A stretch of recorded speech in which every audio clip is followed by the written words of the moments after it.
Alright, I'm going to install Paranoidandroid from Houston, or Houston, however you pronounce his name. Another extremely talented developer and an early developer. He has been developing for the LG G2 for a while. He was known in the Optimus G-Force before that.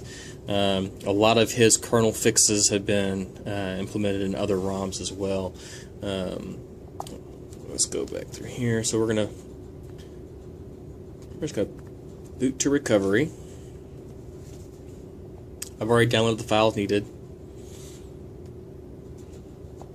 The links for those files will be below in the description. And this is the same process I do with any other ROM that I am going to install.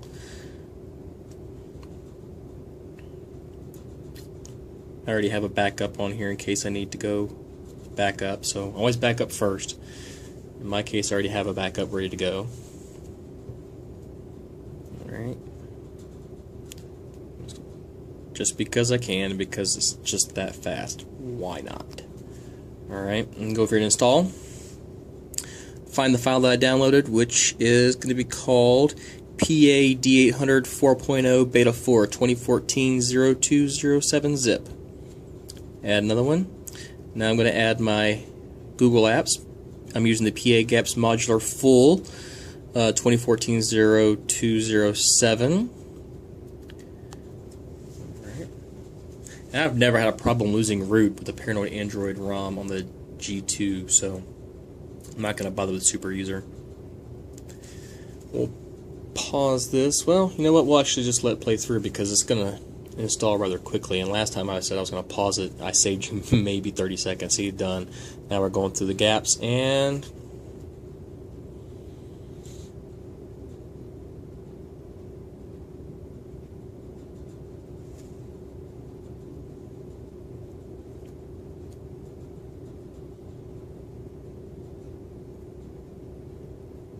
there we go. Reboot. And because I don't have a backup ready to go for this one, I will have to pause it while the phone sits for 10 minutes and gets set in before I show you the menus. So here is your new Paranoidandroid boot animation. A lot to like about it. And I'm going to pause it here because it does take it a while for it to boot up the first time as it builds itself. So I've let this sit, and we're going to go through it now.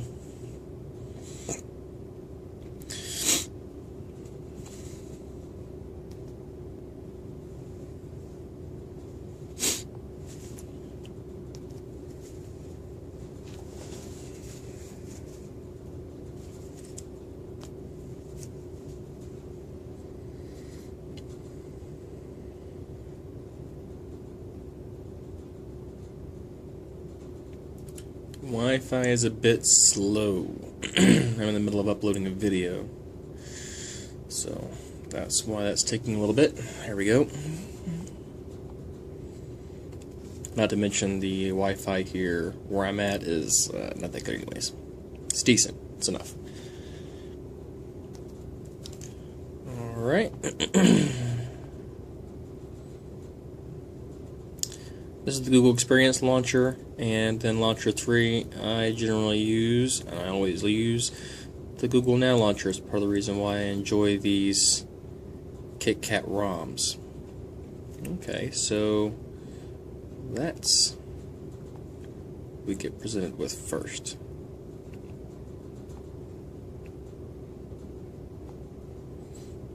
And, you know, Google Play services, I've had issues in the past, so I might touch on base real quick if I have a problem with a ROM with Google Play services, but I only really go in depth on it if it's an ongoing or continual problem.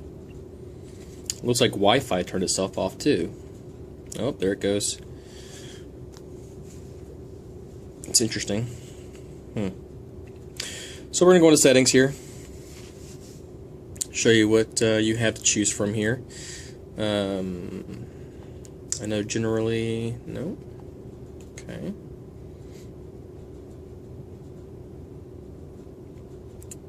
There's your halo. Well, in this build, I'm not seeing very many settings. Let's go about phone. Alright, D800.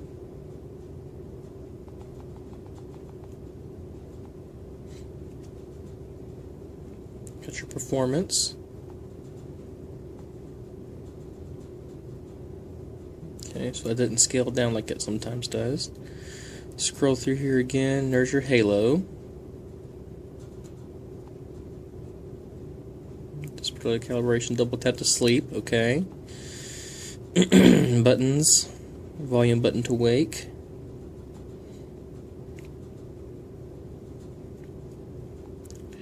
I don't know if it's just me, but I'm not seeing a whole lot of options in this ROM.